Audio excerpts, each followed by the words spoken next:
Hello everyone, welcome to today's class. Financial management की series में ये हमारा लेक्चर 4 है और इसमें हम बात करने वाले हैं एजेंसी प्रॉब्लम के बारे में। तो सबसे पहले हम अंडरस्टैंड करेंगे कि एजेंसी प्रॉब्लम होती क्या है। उसके बाद हम देखेंगे इसको सॉल्व करने के जो 2 तरीके होते हैं वो कौन कौन से हैं। तो सबसे पहले हम बात करते हैं कि एजेंसी प्रॉब्लम होती क्या है। इसको पहले हम सिंपल टर्म्स में अंडरस्टैंड करने की कोशिश करते हैं। देखो, आपने सोल प्रोप्राइटरशिप के बारे में पढ़ा होगा। सोल प्रोप्राइटरशिप में क्या होता है, एक सिंगल पर्सन ओनर होता है बिजनेस का और वही उसे मैनेज करता है। ओनर होता है यानी वो उसमें पैसा लगाता है और वही फर्म की एक्टिविटीज़ को मैनेज करता है। पार्टनरशिप के बारे में आपने पढ़ा होगा। उसमें क्या होता है, कुछ ग्रुप ऑफ पर्सन होते हैं जो पैसा लगाते हैं और वही उसको मैनेज करते हैं। तो इन दोनों केसेस में क्या होता है, ओनर और मैनेजर सेम है, यानी जिस बंदे का पैसा लगा है वही उसको मैनेज भी कर रहा है। लेकिन एक फॉर्म ऑफ ऑर्गेनाइजेशन होती है कंपनी फॉर्म ऑफ ऑर्गेनाइजेशन। तो कंपनी में क्या होता है, पैसा किसका लगा होता है, ओनर कौन होता है, शेयर होल्डर्स होते हैं, ठीक है। लेकिन कंपनी के एक्टिविटीज़ को मैनेज कौन करता है, बोर्ड ऑफ डायरेक्टर्स करते हैं। तो यहाँ पे क्या है, ओनर और मैनेजर अलग अलग पर्सन्स हैं, यानी जिसका पैसा लगा है वो मैनेज नहीं कर रहा है, ठीक है। तो यहाँ पे पूरी संभावना है पैसा किसी और का लगा है, मैनेज कोई और कर रहा है। तो यहाँ पे कन्फ्लिक्ट होने के पूरे चांसेस होते हैं और इसी कन्फ्लिक्ट से अराइज होती है आपकी एजेंसी प्रॉब्लम। कैसे, देखो, मैनेजमेंट के हाथों में यानी कि बोर्ड ऑफ डायरेक्टर्स के हाथ में मैनेजमेंट है, कंपनी को मैनेज करना है। अब बोर्ड ऑफ डायरेक्टर्स के कुछ अपने इंटरेस्ट भी होते हैं, कुछ अपने गोल भी होते हैं। बोर्ड ऑफ डायरेक्टर के पर्सनल गोल क्या हो सकते हैं कि उनको अच्छी सैलरी मिले, उनको अच्छा पर्क्स मिले, उनको अच्छी फैसिलिटीज़ मिले। वहीं शेयर होल्डर्स की बात करें तो वो क्या चाहते हैं, शेयर होल्डर अपनी वेल्थ को मैक्सिमाइज करना चाहते हैं, यानी अपने शेयर के प्राइसेस को मैक्सिमम चाहते हैं वो, ठीक है। तो बोर्ड ऑफ डायरेक्टर चाहते हैं कि भाई उनको अच्छी सैलरी मिले, शेयर होल्डर्स चाहते हैं कि उनकी वेल्थ मैक्सिमम हो। अब बोर्ड ऑफ डायरेक्टर्स को ये पता है कि उनकी अपॉइंटमेंट कौन करता है, शेयर होल्डर्स करते हैं। तो अगर शेयर होल्डर को खुश नहीं रखेंगे तो ये हमारी छुट्टी कर देंगे, ठीक है। ये चीज़ बोर्ड ऑफ डायरेक्टर को पता है। तो बोर्ड ऑफ डायरेक्टर क्या करते हैं, शेयर होल्डर्स को सेटिस्फाई करते हैं, ना कि उनकी वेल्थ को मैक्सिमम करते हैं। यानी कहने का मतलब क्या है, देखो, 2 तरीके से काम किया जा सकता है। एक तो पूरा दिल लगा के पूरी शिद्दत से काम करो, दूसरा ये कि काम चलाओ काम करो। अब बोर्ड ऑफ डायरेक्टर्स क्या करते हैं, काम चलाओ काम करते हैं, यानी एक सेटिस्फैक्ट्री रिटर्न कमा के दे देते हैं शेयर होल्डर्स को, ताकि शेयर होल्डर उनकी छुट्टी ना करे। लेकिन सेटिस्फैक्ट्री रिटर्न कमाने के बाद वो अपने जो गोल्स हैं उनको देखना शुरू करते हैं, यानी अपनी सैलरी वगैरह के लिए वो ज़्यादा फोकस करते हैं, ठीक है। तो बोर्ड ऑफ डायरेक्टर्स क्या करते हैं, देखो, अगर वो शेयर होल्डर को बिल्कुल नहीं कमा के देंगे तो उनकी छुट्टी हो जाएगी। तो वो क्या करते हैं, शेयर होल्डर की वेल्थ को मैक्सिमम करने की जगह एक सेटिस्फैक्ट्री लेवल तक ले आते हैं कि शेयर होल्डर उससे चुप हो जाए, बस वो उनको कुछ बोले ना, बट उसके बाद वो अपने पर्सनल गोल को प्रायोरिटी देते हैं। इसी को हम एजेंसी प्रॉब्लम बोलते हैं। एजेंसी प्रॉब्लम क्यों बोलते हैं, ये एजेंट वर्ड से निकला है एजेंसी। एजेंट का मतलब क्या है, देखो, बोर्ड ऑफ डायरेक्टर्स जो हैं वो शेयर होल्डर्स के एजेंट है, और जब एजेंट अपने प्रिंसिपल के बेस्ट इंटरेस्ट में काम ना करे तो उसको हम एजेंसी प्रॉब्लम बोलते हैं। तो यहाँ पे बोर्ड ऑफ डायरेक्टर्स जो है वो अपने प्रिंसिपल के यानी कि अपने शेयर होल्डर्स के बेस्ट इंटरेस्ट में काम नहीं कर रहे हैं, तो वो सिचुएशन होती है एजेंसी प्रॉब्लम की, ठीक है। अब बात आती है, देखो, थ्योरी अब हम पढ़ लेते हैं कि कंपनी फॉर्म ऑफ ऑर्गेनाइजेशन में क्या है, separation of ownership and management होता है, यानी ओनर कोई है बिजनेस का और मैनेज कोई कर रहा है उसको, ठीक है। तो यहाँ पे मैनेजमेंट के पास ऑटोनमी आ जाती है। ऑटोनमी कैसे आ जाती है, क्योंकि वाइडली डिफ्यूज्ड ओनरशिप होती है। वाइडली डिफ्यूज्ड ओनरशिप मतलब बहुत सारे बंदे शेयर होल्डर्स है ना, अलग अलग जगह पे है। एक पर्सन के पास अगर ओनरशिप हो तो वो मैनेजमेंट को धमका सकता है, मतलब इन्फ्लुएंस कर सकता है, भाई आप हमारे लिए काम करो। लेकिन इतने सारे शेयर होल्डर्स हैं तो उनका जो डिफ्यूज्ड ओनरशिप हो जाती है, वहाँ पे हर एक पर्सन के पास बहुत कम वोटिंग राइट होते हैं।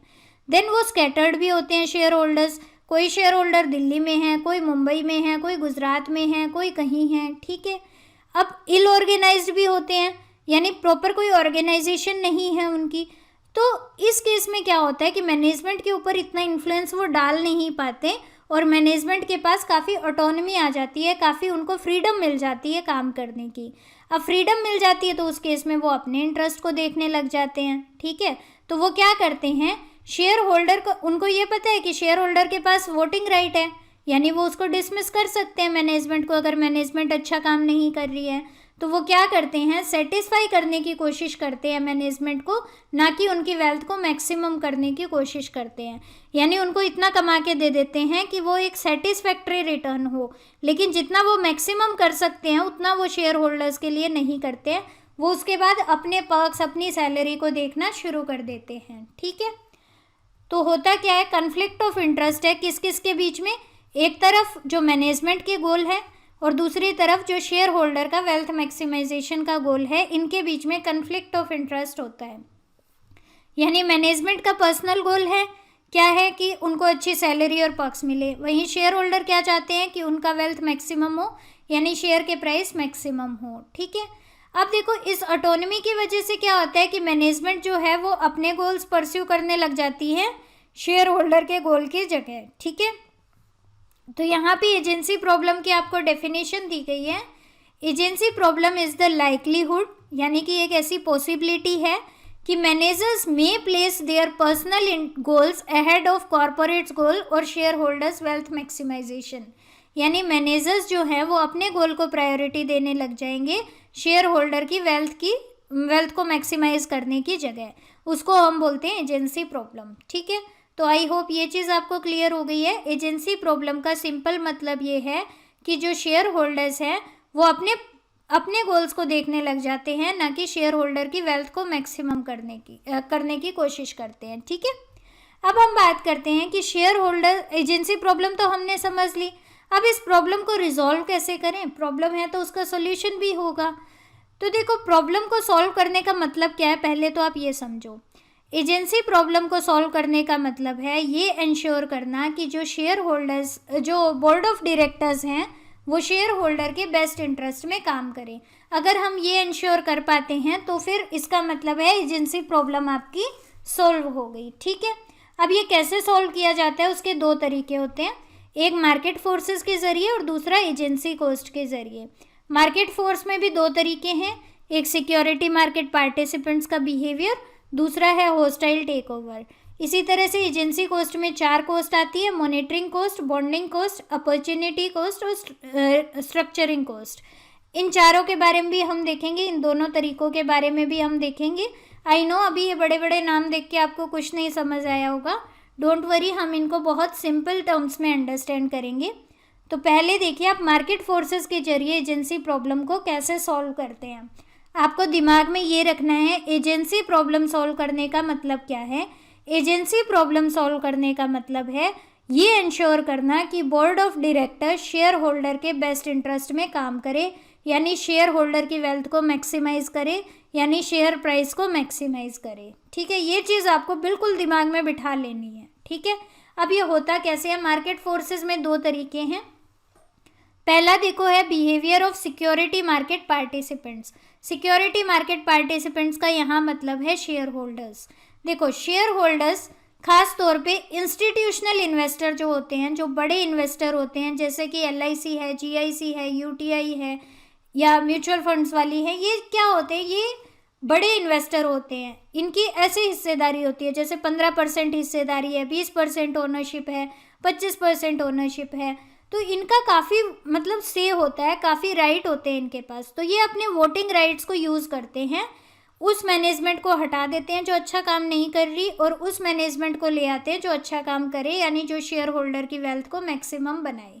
उसके अलावा ये कम्युनिकेशन भी रखते हैं मैनेजमेंट के साथ, मैनेजमेंट को बार बार बताते रहते हैं भाई देखो आप काम अच्छे से करो, नहीं तो फिर हम आपको रिप्लेस कर देंगे, ठीक है।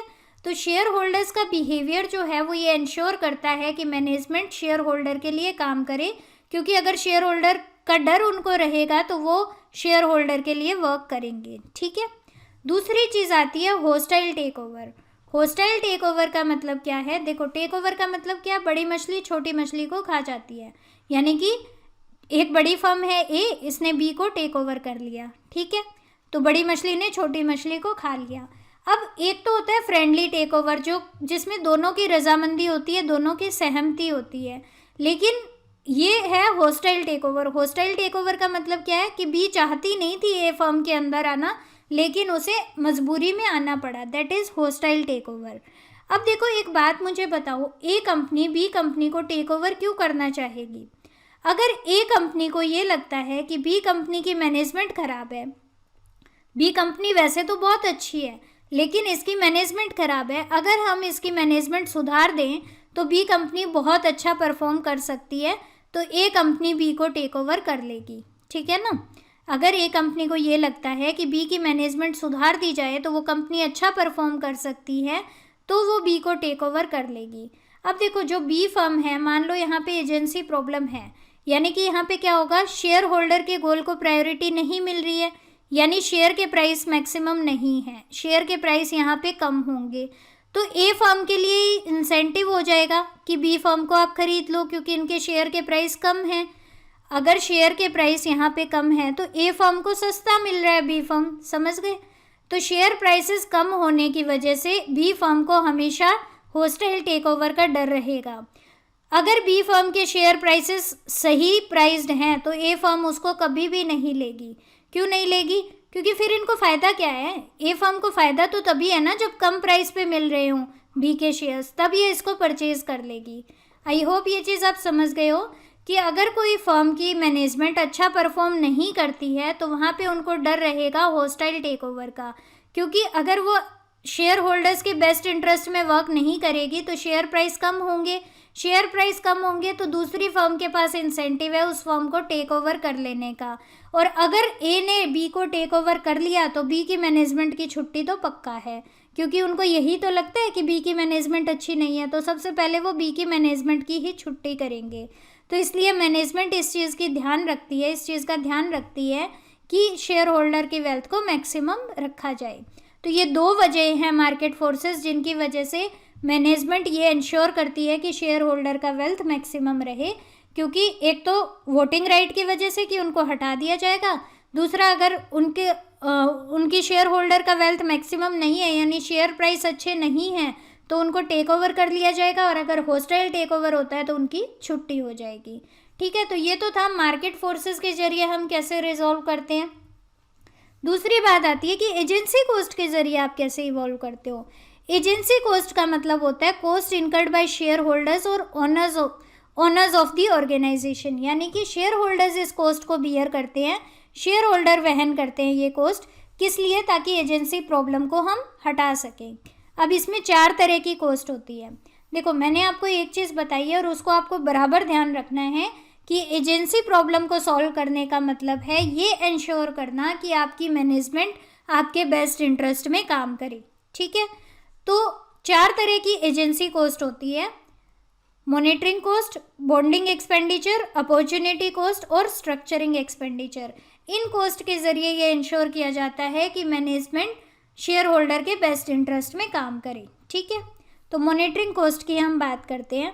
देखो मॉनिटरिंग कॉस्ट का मतलब है cost incur to monitor the activities of management, यानी कि मैनेजमेंट की एक्टिविटीज़ को आप मॉनिटर करो, जैसे कि आप ऑडिट करते हो।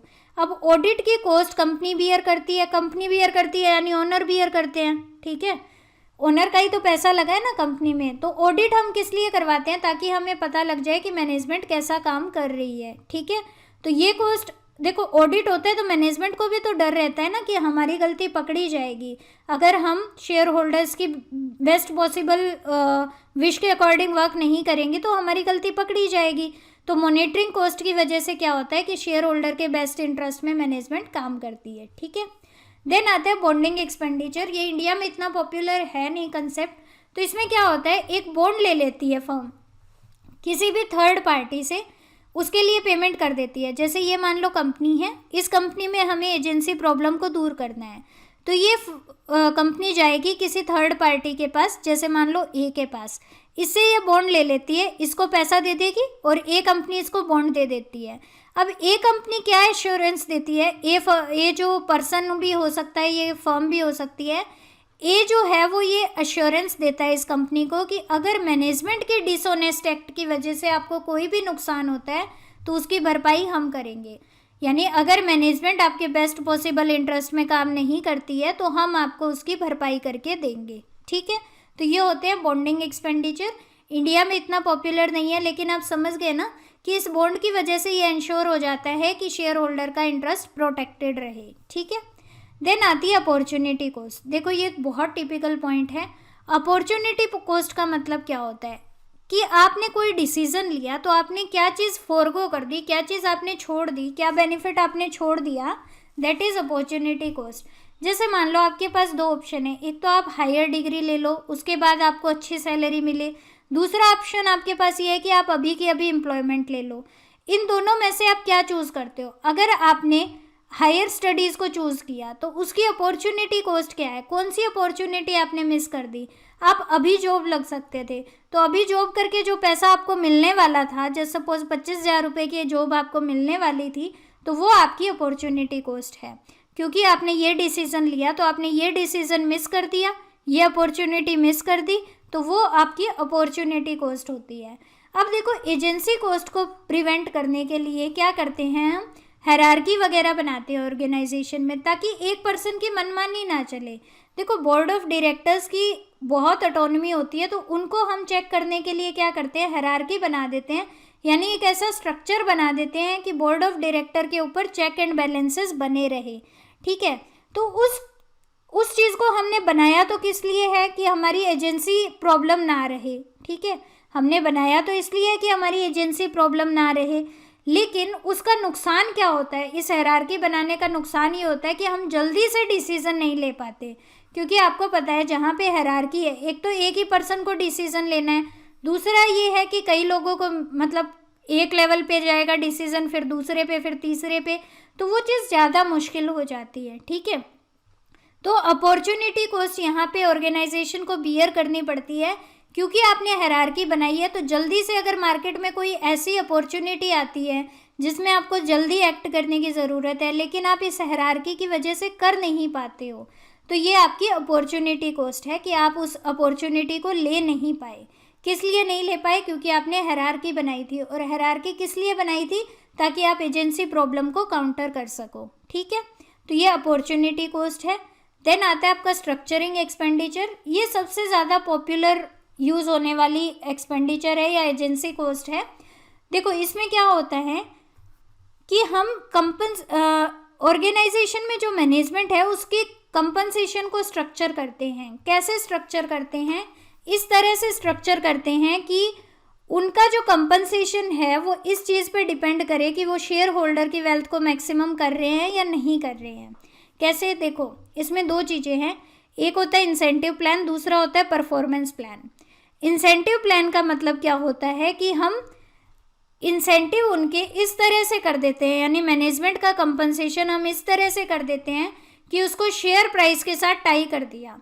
यानी शेयर प्राइस बढ़ेगा तो मैनेजमेंट को कंपनसेशन ज़्यादा मिलेगी।